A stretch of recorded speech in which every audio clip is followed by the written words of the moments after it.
Grayson Manor opened on April 1st, 1966. It's located at 505 East Lake Drive in Leitchfield, Kentucky. It is a standalone facility with nursing home and personal care with 72 skilled beds and 30 personal care beds.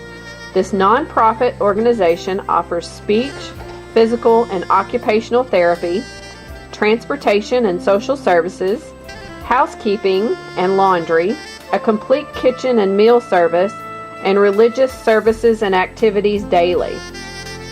This organization is run by CEO Director Joey Vance and Debbie Clack, Activities and Transportation Director. Hello, my name is Joey. I'm the Joey Vance, the administrator for Grayson Manor here in Leitchfield, Kentucky. Grayson Manor's mission and purpose is to take care of the frailest, sickest people in our society. Many of these people don't have anybody to take care of them. Their parents have passed away. They have no living relatives. Some have living relatives. Some of the residents here are 100 plus years old. The children are in their 80s and are as frail, almost as frail if they're still living, as their parents. Grayson Manor has 102 beds. And there are 72 skilled. There's 30 PC beds, which is really unique. There's only one other state in the nation, and that's Missouri, that has personal care beds. And what that means, there's no federal funding for personal care. But Kentucky has a very low number of homeless people, and one of the reasons is there's a place for them. It's people who doesn't qualify, who's not incontinent, and if they're incontinent, they go to skill level care. In all 50 states, you can get skill level care or nursing facility care.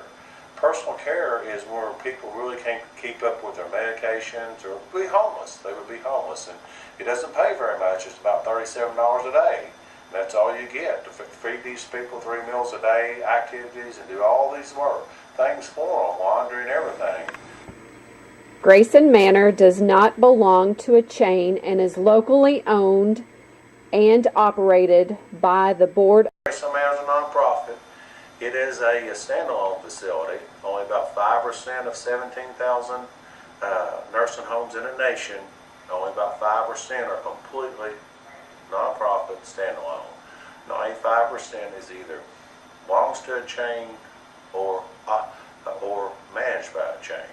And we spend our money instead of going out of state to some other structure or pay stockholders. Our money stays here. That's why Grayson Manor has such a high ratio of employees per residence compared to the average nursing home. The board is made up of there's 6 districts, master districts in Grayson County. Each district is represented on the board, and then 3 alternates. Okay, some of the board have been on 40 years. They're absolutely great people, just the most wonderful people. Grayson Manor is about 90% federal and state dollars ran. About 10% comes from the residents in form of being private pay or paying their portion. If you're admitted on the skills side, for instance, and you draw $640, then $600 of that goes towards your care. They get $40. That's been like that for years. Again, Grayson Manor is about 90% Medicaid and Medicare. That's one of the single reasons there's a few standalone facilities, because when you're dealing with Medicare and Medicaid dollars, it's very complicated.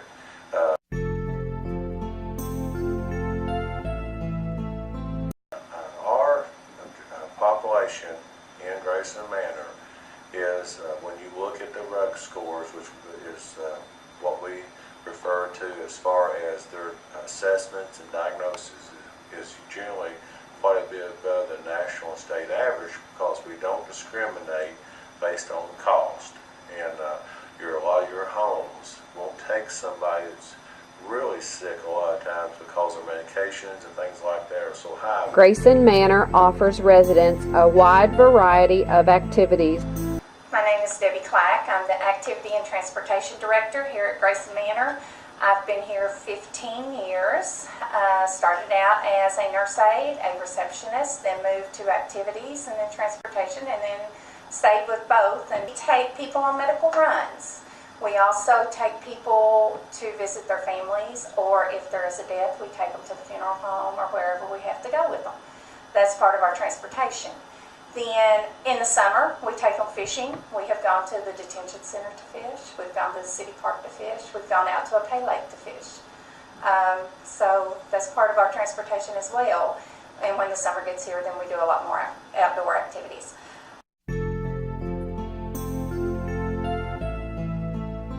We have 4 listed each day.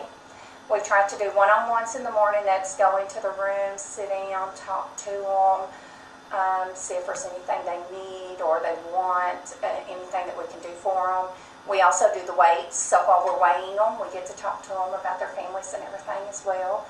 Our bingo, we have just started 5 days bingo. We do bingo on Mondays and Fridays, 8:30 to 9 in the mornings. We play for money. And we play Tuesdays, Wednesdays, and Thursdays from 2:30 to 3 o'clock. We play on Tuesday for prizes. Then we play Wednesdays for food and Thursdays for free. So they have a good time with bingo, and that's the main activity everybody wants to play, everybody wants to do. The ones that are in the room, bedfast, can't come out, we usually sit and talk to them, hold their hands, rub their backs, comfort them in some way so that they know someone's there with them. The first Monday of the month, we have the Decker family that comes in to sing. Now they've had a lot of family members here, so they bring their guitars and they come and play and sing for them on Monday nights, and that's the first and third Mondays. On the third Tuesday of the month, we have Lone Star Yeoman Church that comes. They do hot chocolate in church, and then they bring homemade cookies. So I have a lot of participation. If you put food with any activity, you're going to get a lot of people to come. Food or money, that persuades everybody around here just about. Every Wednesday, except for our fourth Wednesday, we have Clearview Baptist Church coming, Hanging Rock and Little Clifty Church, New Freedom Church comes. Then every Friday we have Clarkson Church of Christ, and every Saturday we have Brother Mason, who is our facility pastor. He comes every Saturday morning and does church for an hour with them. And then he comes several times throughout the week to meet and greet, and if anyone's sick, he prays with them and the family. And then he also goes to the funeral homes to see the families when they do expire. So let's see, we have movie and popcorn on Fridays, all except for the second Friday. That is our Valentine's Day party this year and our birthday party. It falls on the 12th. So, or no, it's the 13th. We're going to do it on the 13th. I have a sentimental reflection videos that I will play. They're an hour long. And we'll put the residents in the lobby and we'll start it. And it takes them down memory lane of when the first steam locomotive was invented. Do you remember the telephone? Because we do have some seniors here that are over 100.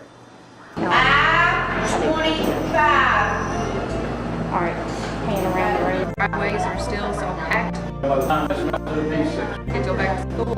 If you are interested in being an employee or a board of directors member, contact Grayson Manor. Our board members meet once a month. They discuss things that are going on, our renovations, how things are going with the care inside the nursing home as well as outside, things that are going on in the community.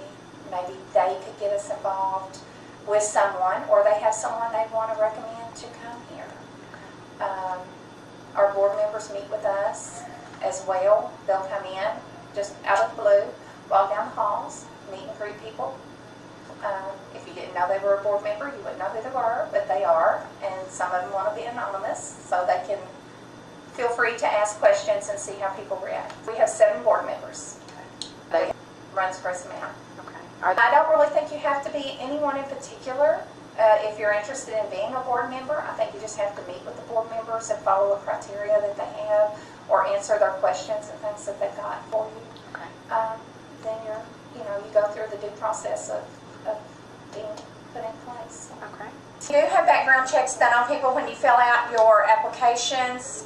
Then you have to be fingerprinted now. We have actually got the new fingerprinting that goes in automatically to any of the databases.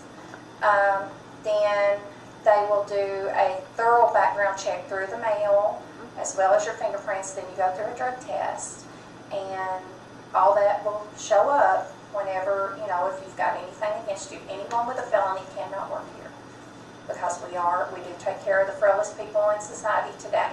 So, we can't put them in harm's way. Right.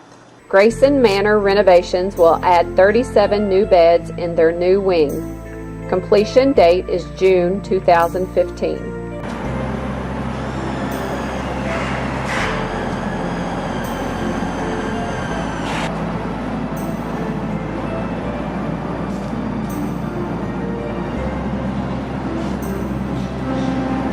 Community donations are very important to Grayson Manor. Okay. So we get very little or any. We got our donations from the community comes from just a few people gives the residents clothes, and that's about it. We haven't had anybody actually give us dollars for a while. We had one family in the last 5 years gave us donated to activities some money, and as far as I know, that's about it.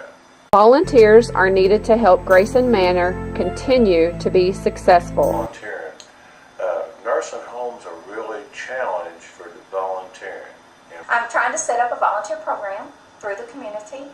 I have had some suggestions to put an ad in the newspaper that we would like to have outside help. If anyone would like to volunteer 30 minutes to an hour of their time a day, or once a week, or 3 times a week, whatever. I have a volunteer dinner that I can do for them, and luncheon that I can set up, and I will set up, and when I get my new activity room, it'll all be in there. So I'm looking forward to that. That's part of our renovations. So then I usually give them a little gift or a token. People, in general, way before I ever got into hospital or nursing home business, there's a tendency to volunteer in hospitals.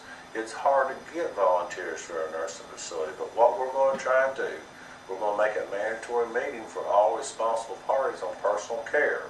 And we're going to set up and we're going to demonstrate, here's what it costs to get Hatfield Inn. You pay $70 a night. And here's what you get at Hatfield Inn. Here's the services. At Grayson Manor, it's $37 a day. And you get 3 meals a day, all the snacks you want, bingo, all these different services, free laundry. And we're going to stress to them, they need a president.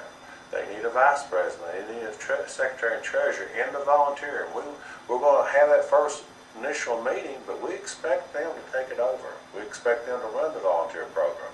And any successful volunteer program is ran by the community. They coordinate with activities, but they generally run their meetings. It's not interrupted. It's usually one coordinator, again, like an activities director. And so we're hoping, after many years of, we may have get up to 5 or 6 volunteers at one time, but generally, now we're down to maybe 1 or 2 vending. So we're hoping that them running it will constitute, and keep it going. Call today for your opportunity to join this wonderful, loving family. It's a wonderful place to work. It's a wonderful place for your family member to be, and there's a lot of love and kindness here. There's care, there's heart.